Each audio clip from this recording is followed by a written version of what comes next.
Hi, it's John and welcome to the channel. Hope you're having a great day today. It is 3:47 a.m. I've been up for more than an hour. It's April the 28th. It's election day. I have my big blue mug of coffee and I woke up this morning with things on my mind. What video am I going to do today? This video is really for people who haven't made up their mind, but I think you'll enjoy this video. And I don't want it to go on too long. I started looking at liberal scandals for this video, and I could go on for 20 minutes with that. But what is today about? If you are undecided today, you need to understand this is not an election about Donald Trump, despite what Mark Carney and the Liberals have been telling you for months, despite what millions of Canadians have been manipulated into thinking. This is a decision on whether we reward failure, mismanagement, incompetence. It is Judgment Day for almost 10 years of Canadian decline under the Liberal Party of Canada. Do we reward or do we punish the Liberal Party of Canada today?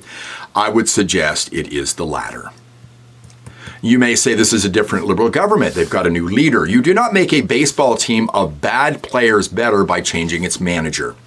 The Liberal Party is a dilapidated house with a new coat of paint. It's the same people we've been dealing with for the last 9 years. The institution we are facing is the Liberal Party of Canada. It has been deeply transformed by Mr. Trudeau, and there is no possible way for this party to become something else in a few weeks. So we are facing the same people with the same values, the same ideology. I mentioned scandals. Let me run through a few of them for you. I've listed them down here. The Aga Khan, the We Charity, the Green Slush Fund, the ArriveCan app, the Phoenix Pay System, the SNC Lavalin affair. We could go on and on and on. There are too numerous to mention in a short video today. Again, these are the same people who have been running your government for the last 9 years, and they've cost you billions of dollars, your money. If you're undecided today, you need to ask the question, is your life better since the Liberal Party has been in power? The question you have to ask is, after a decade of Liberal promises, can you afford food? Is your housing more affordable than it used to be? What is your cost of living like compared to what it was a decade ago? And are you prepared to elect the same Liberal MPs, the same Liberal ministers, the same Liberal staffers all over again for a fourth term? I think you'll agree that things are harder. It's harder to make ends meet these days. Prices go up, your wages don't. We fall further behind when it comes to GDP. There's more people that are homeless. There's more people walking in the streets like zombies because of a growing drug issue that Carney said wasn't even a crisis. They failed to act on that issue for years. There's more crime. There's more gun crime, despite taking guns away from lawful citizens.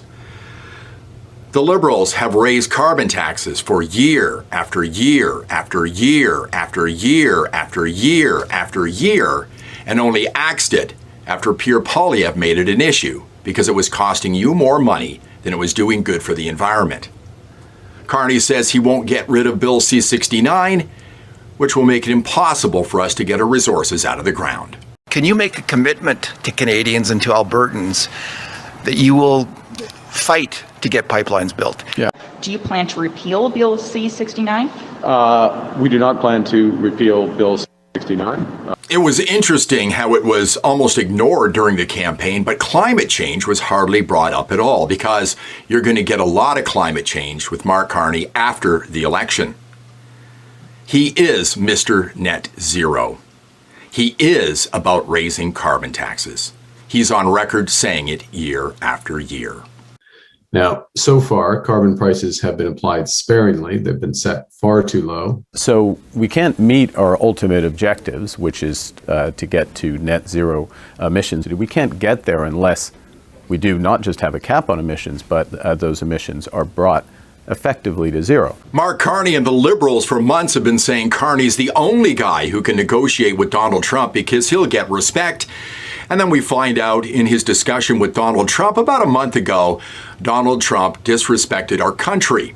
Carney lied about it, and then he ginned up more fear about Donald Trump because of the 51st state to get you to vote for him. The President respected Canada's sovereignty today, both in his private and public comments. Sources are telling Radio Canada that Trump talked to Carney about Canada becoming the 51st state.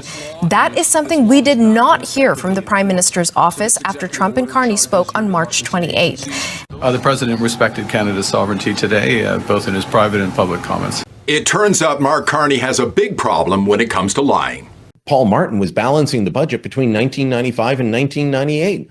He was not working at the finance department until 2004, long after the budget had been balanced, 6 years later, and while Martin was prime minister, and he was only there for a bit while Martin was prime minister.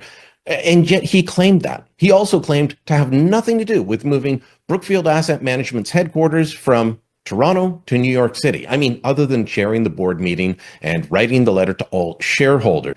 The man has a real problem, and this seems to be a character flaw. If we can't trust him with the small stuff, how can we trust him with the big stuff? Mark Carney needs to end his bad habit, and Canadians, quite frankly, shouldn't put up with it when they go to mark their X on their ballots on April 28th. Now we get to deficits. If you thought things were bad over the last 10 years, Carney and the Liberals are going to take our deficits into the stratosphere. The government only has what it takes from someone else, and you are the someone else. Carney says he's going to spend less, invest more. The more comes from you. Now, let me just read you Carney's deficit numbers over the next 4 years. 2025, Carney's deficit, $62 billion. 2026, Carney's deficit, $60 billion. 2027, $55 billion. And in 2028, $48 billion, folks. That is absolutely gross. If you want more government, you're going to get a lot more government if you vote for Mark Carney and the Liberal Party of Canada.